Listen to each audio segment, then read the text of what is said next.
இன்னும் போகலையா?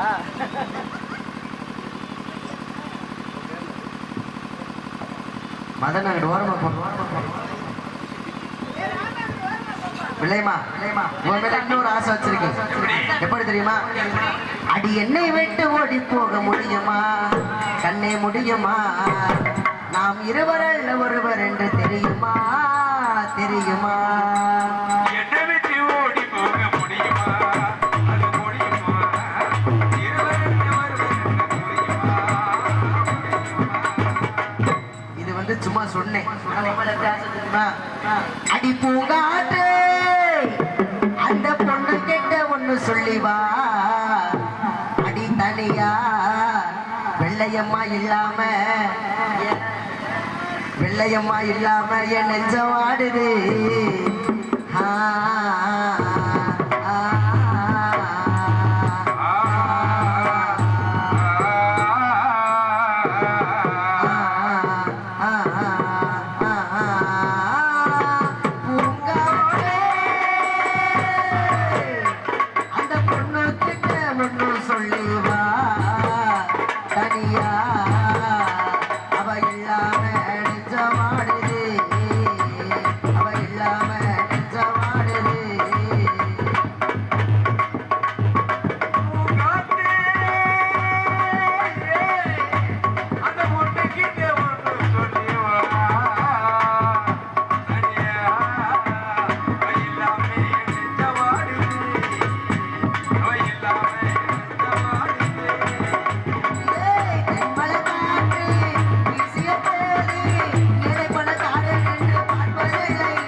இங்கட வெள்ளையம்மா போய் சாலை கடை வந்துருவாங்க.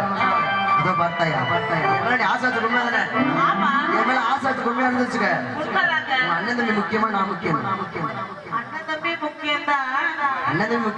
இருந்தாலும் 5 வயசுலயே ஆசை நீங்கள் எனக்கு முக்கியம் தான். அண்ணன் தம்பி முக்கியம் இல்ல, நான் தான் முக்கியம். சரியா? அரண்மனையில இருக்கிற பொன்பொருள் அத்தனை எடுத்துக்கிட்டு ஒத்தக்கண்ணு பாலத்துக்கு வந்துரு. உனக்காக நான் காத்திருப்பேன். ஆமா, வாழ்ந்தாலும் உன்னோடதான் வாழணும், செத்தாலும் உன்னோடதான் சாகணும். முடிவு எடுத்து சரியா? ஒத்தக்கண்ணு பாலத்துக்கு வரணும். எப்படி வரணும் தெரியுமா? அடி ஒத்தக்கண்ணு பாலம் தேடி வெள்ளை வேகமாக வாரும் அடி வெள்ளையம்மா.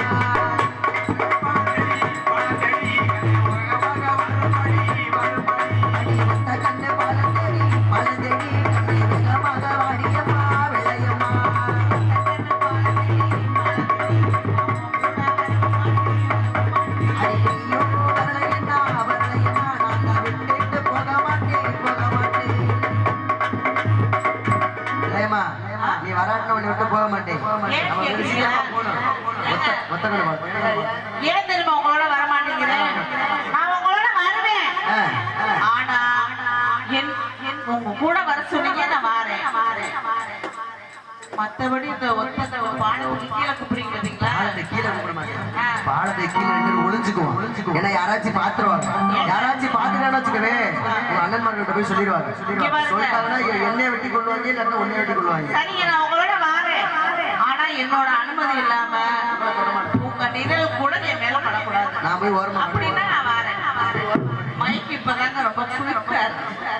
சிறந்த முறையில் மொழி அமைத்து தரும் பாரதி ஆடியோஸ் இருப்பிடம் மருங்காவடி அண்ணனுக்கு மனமான நன்றி நன்றி. நாடகம் நல்லா இருக்குமா? அப்படி மைக் அப்படி இருந்தாலும் விளையமா இந்த மாதிரி ஒரு மேட்ச் நம்ம வச்சுக்க, நம்ம வருஷத்துல 350 நாள் நாடகம்.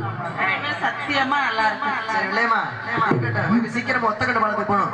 போயிடுவோமா? அடி ஒத்தக்கண்டு பாலம் தேடி கண்ணே ஒரு 2 வெள்ளையம்மா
எல்லாம் துங்குற அழிப்படுங்க. பாண்டிமணி தேவி வரப்போறாரு, தீபந்தம் முடிச்சு ஆடி வரக்கூடிய நேரம் எல்லாம் அழிப்படுங்க. எல்லாம் எந்திரிச்சு உட்காரு, இந்த முன்னாடி படுத்துருக்கீங்க, எழுப்பிடுங்க எழுப்பிடுங்கதாய். பாண்டிமணி தெய்வம் ஆக்ரோஷ கோபம் கொண்டு நம்ம ஊர்ல காய் உடுக்கக்கூடிய நேரம் அருவாமலை ஏறி எல்லாப்படியும் சோற கை தட்டுங்க. பாண்டிமணி தேவனுக்கு கொடுத்தது கும்பி சத்தம், உலக சத்தம், எழுப்பிடுக்காரு எழுப்பிடுங்க. பாண்டிமணி தேவன் ஆக்ரோஷ கோபம் கொண்டு வருவாரு. அட பிறந்தது மலையாளே, அட பிறந்தது மலையாளோ, அடைய மதுரை பாண்டினி போய் வளர்ந்தாய் மதுரை மாநகரா.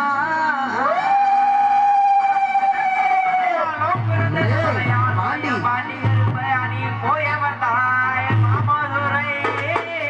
ஐயா உனக்கு மதுரை மாநகரம், மதுரை மாநகரம். என் பாண்டி துறவனுக்கு மாடடையும் தள்ளகுளோ.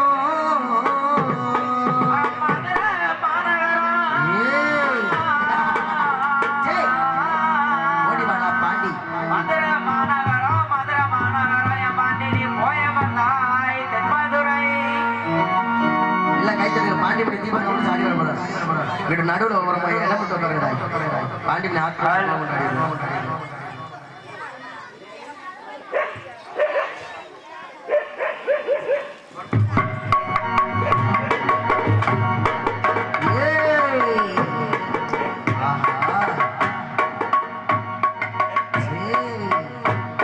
முத்தமுடி மேடு சங்கம் இருந்த இடத்துல அமர்ந்திருக்காரு என் தெய்வ பாண்டிமணி. ஆக்ரோஷம் கொண்டு ஓடி வரப்போறார்.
நான் யார்?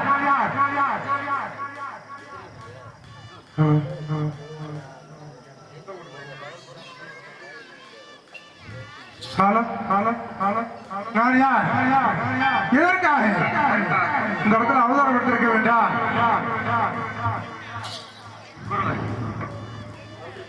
மதுரமான அரசே, வாழ்த்து கொண்டிருக்கிறேன். பாண்டியன் நெடுஞ்செழியன் வளராமற்றவன் 200 ஆண்டுகளுக்கு முன்பதாக மதுரை ஆண்டு கொண்டிருக்கிறேன். கவிதை கற்பை சூறையாடி விட்டார். சூறையாடி விட்டபடியா உடனே பார்த்திருக்க வேண்டார். என்ன செய்து விட்டார்? அவர் தவறு செய்து விட்டதை ஒரு மன்னனாக இருந்து நாட்டை ஆண்டு கொண்டிருக்கிற நேரத்தில் நான் தவறு செய்து விட்டபடியா நாட்டில் வாழக்கூடிய மக்கள் தூசணமாக பேசிக் கொண்டிருக்கிறார்கள்.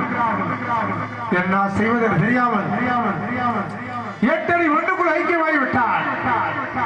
ஒரு கட்சியாக அமைந்து விட்டார். அமர்ந்து விட வழியார் கோயம்புத்தூர் மாவட்டத்தில் இருந்து பெரியசாமியோட ஆழ்மகளும் வெள்ளைமாதூர் பெண்ணாகப்பட்டவள் இருவரும் வயதாகிவிட்டார். வயதான பிறகு நீராக தஞ்சம் பிழைப்பதற்காக கோயம்புத்தூர் மாவட்டத்தில் இருந்து நேராக தெற்குள்ளாக நடந்தார்கள். நடந்து வந்து கொண்டிருக்கிற வேளையிலே மதுரை மாநகரம் வந்து சேர்ந்து விட்டார்கள். புத்தங்குடி மேலே 2 வரத்திலே ஒரு சிறிய ஓலமட்டை குடிசை இருந்தது. அந்த ஓலமட்டை குடிசையை சற்று பொழுது அஸ்தமாய் விட்டார். எங்கே செல்வது, எங்கே சென்று அமர்வது என்று தெரியாமல் அந்த ஓலமட்ட குடிசையில் ஒட்டுத்திணை ஒன்று இருந்தார்.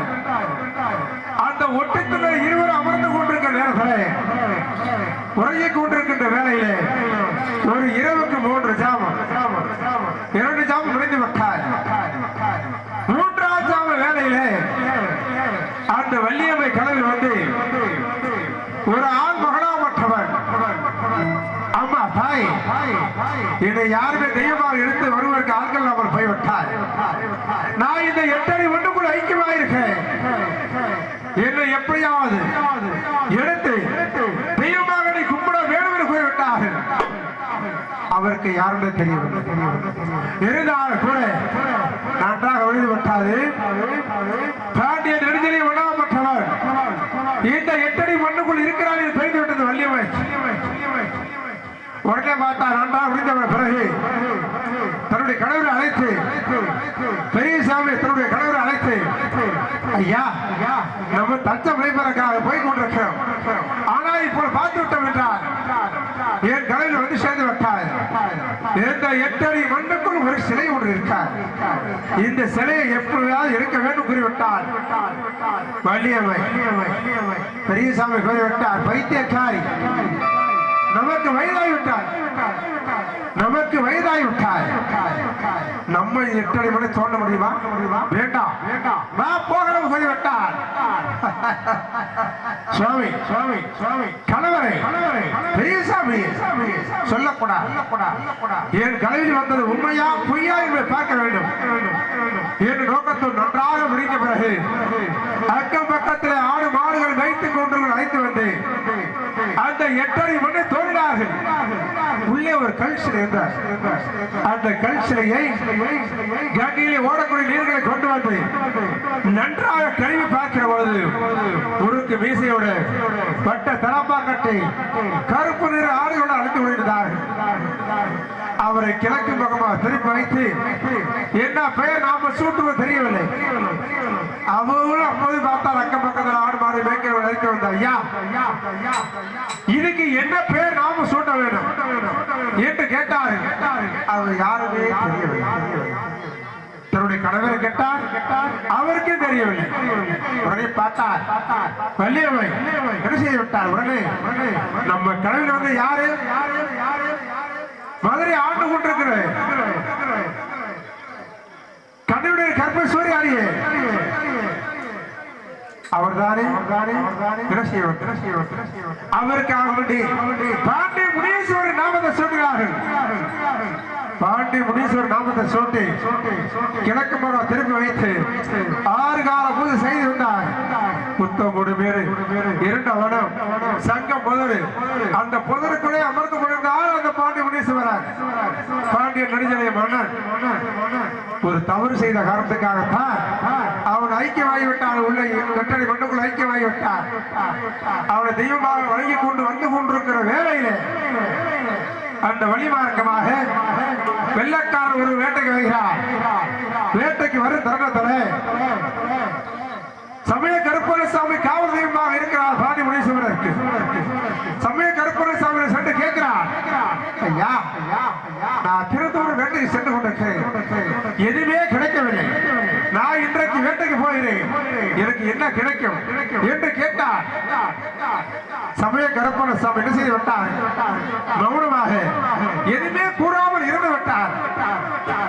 காரணம் இவரும் அயல்நாட்டுக்காரன், இவருக்கு பதில் கூறக்கூடாது என்ற காரணத்துக்காக அவர் மௌனமாக இருந்தார். மௌனமாக இருக்கும் நேரத்தில் தன்னுடைய கையில வைத்திருந்த கரத்தால், கரம் என்றால் கத்தி, கரத்தால் வீசினார். தலை துண்டாக போய்விட்டார்.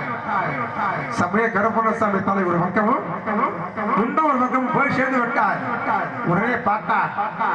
உடனே அந்த எல்லைக்கு விட்டு விட்ட அவனும் அவருடைய குதிரை நேராக அதை தாண்டுவதற்கு முன்பாக மண்ணோடு மண்ணாக சாய்ந்து விட்டார். நேராக என்னிடம் ஓடி வந்தார். பாண்டிமணி ஐயா என்னை காப்பாற்று காப்பாற்று ஓடி வந்தார். எனக்கு பக்கத்துறையாக பாதுகாவலராக இருந்து சமய கருப்பணசாமி தலையை துண்டாக்கி விட்டாயே, உனக்கு மன்னிப்பே கிடையாது, நீ மண்ணோடு மண்ணா போ கடவுள் போய்விட்டேன். அவனும் அவருடைய குதிரையும் மண்ணோடு மண்ணாக சாய்ந்து விட்டார். நான் அந்த எல்லைக்கோட்டிலே 6 கால பூஜை செய்து கொண்டு வள்ளியவை என்னை பக்கத்துறையாக இருந்து உற்றார் உறவினர் சொந்த மன்னர்கள் அனைத்துமே என்னை நாடி வந்து தவறு செய்து கொண்டிருந்தார்கள். அந்த இடத்துல நான் நாடி வரக்கூடிய மக்களுக்கு கொடுக்கின்ற காணிக்கையை வாங்கிக் கொண்டு கேட்கின்ற வரத்தை கொடுத்துக் கொண்டு நான் அந்த எல்லைக்கோட்டையில் அமர்ந்து கொண்டிருக்கிற வேலையிலே யாரோ இருவர்கள் ஆபத்து, பாண்டி ஐயா காப்பாற்று காப்பாற்று என்று சொல்லிக் கொண்டு வந்து கொண்டிருக்கிறார். யார்? இதற்காக அவருக்கு என்ன ஆபத்து என்னோட தெரிஞ்சவர் யாருங்க?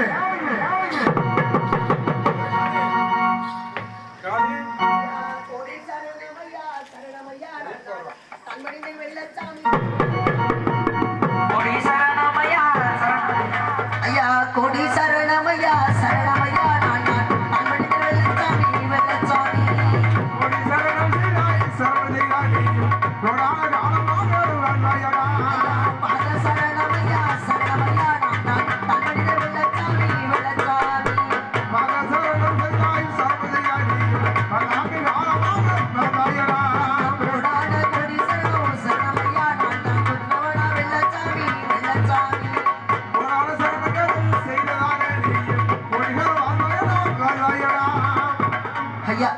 உங்கள் பாத சரணங்களுக்கு கோடான கோடி சரணமையா தாங்களையா எந்த ஊர் உனக்கு என்ன ஆபத்து நேர்ந்து விட்டது என்பதை என்னிடம் எடுத்து உரைத்து விட்டாயால் உன்னை காற்பதா இல்லை விடுவதா, மன்னிப்பதா இல்லை தண்டிப்பதா எடுத்து விட்டாங்களையா? உனக்கு என்ன ஆபத்து எடுத்து விட்ட எடுத்து உரைத்து பார்க்கலாம். ஐயா சொந்த ஒரு மதுரை ஐயா மதுரை ஐயா எனக்கு கனமள ஒத்த கடை ஒத்த கடை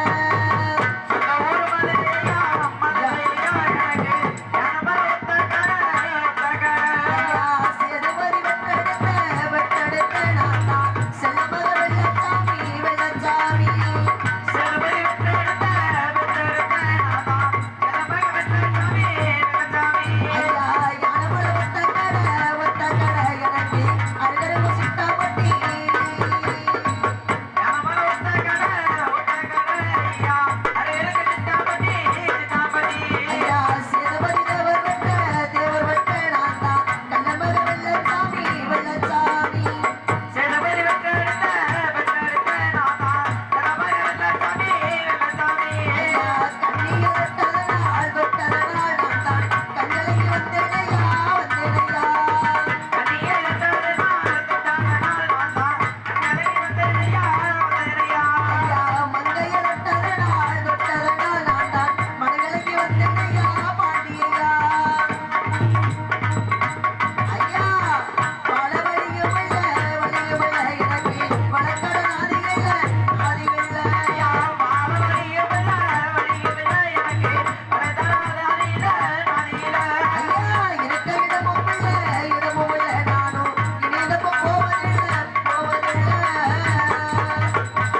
அருகாமையிலே சிட்டாம்பட்டி என்பது ஊராகும். சிட்டாம்பட்டியிலே சேதுபதி தேவருக்கும் செம்பாய் அம்மாளுக்கும் கல்லர்குடியிலே பிறந்து கல்லர்குடியிலே வாழ்ந்து வரக்கூடிய கல்லர் மகன் வெற்றெடுத்த கனத்தகுடி வெள்ளச்சாமி என்பது விரகமையா 5 வயது அறியாத பருவத்தில் இருக்கும் பொழுது வெள்ளமல காட்டுக்குள்ள வேட்டைக்கு போகும் பொழுது வெள்ளையம்மாள் என்பவளை வார்த்தை இருமனதும் ஒரு மனதை விட்டது. வாழ்ந்தாலும் அவளுடன் வாழணும், செத்தாலும் அவளுடன் சாகணும் என்று முடிவெடுத்தேன் ஐயா. அவளை கரம் பிடிப்பதற்காக அவளோடு சென்று கொண்டு இருக்கும் பொழுது அவள் கண்ணன்மார்கள் 7 பேரும் பார்த்துட்டாங்க. அவ எந்த பொழுது தெரியுமா ஐயா? அருப்பு கொட்ட திருப்பத்தூரா அச்சடிச்ச சாயத்தூண்டா, அருப்பு கொட்ட திருப்பத்தூரா அச்சடிச்ச சாயத்தூண்டா. ஐயா அருப்பு கொட்ட திருப்பத்தூரா அச்சடிச்ச சாயத்தூண்டா,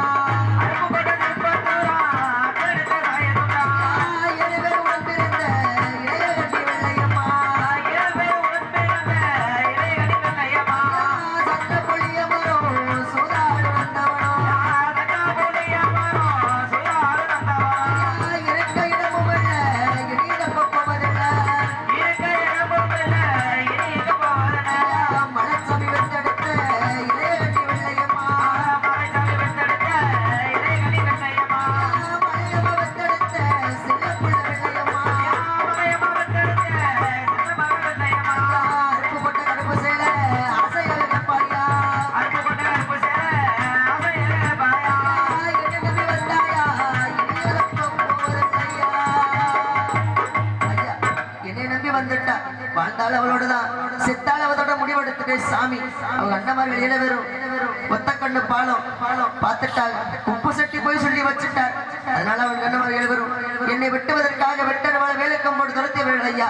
எனக்கு யாருன்னு கிடையாது, எனக்குன்னு குடும்பம் இல்லை, சொல்லி அடுக்கத்தில் கூட ஆள் இல்லை ஐயா. தங்களையே தஞ்சம் என்று வந்திருக்கு. நீங்கள் தான் சாமி எனக்கு தந்தை பேர் என்ன?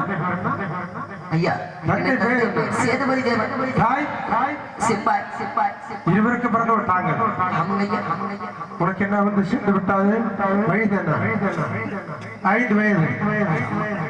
அரியா பருவத்தில் இருக்கிற சொல்றா. நீ ஏன் சொல்லிட்டாங்க? நீ விரும்பிய பெண்ணாகப்பட்டவள் யாரு? மலைச்சாமி மலையாளத்தில் பெற்றெடுத்த ஊரு அருப்பு கொட்ட திருப்பத்தூர். அவங்க அண்ணன் தம்பி எத்தனை பேர்? 7 பேர் ஐயா. 7 பேர். கடைசியா பிறந்தது வெள்ளையம்மா. உன் குலம் என்ன? கல்லர் குலத்தை சார்ந்தவர். அழைத்திருந்த பெண்ணாகப்பட்டவர் கோனார் குலத்தை சார்ந்தவள் ஐயா. போலமான்னு கேட்கிறேன் ஐயா. ஒரு ஜாதி வேற, அழைத்து வந்த பெண்ணாகப்பட்ட ஒரு ஜாதி வேற. போலமா ஜாதி விட்டு ஜாதி போல ஜாதிக்கு இறப்பு தெரியுமா? தெரியாது ஐயா. உன்னை கை கிடைக்காம எறும்பு கிடைக்காம ஒரு தாய் வளர்த்து, தாய் தந்தை வளர்த்து, தந்தை பாடு விடுத்து விட்டார்.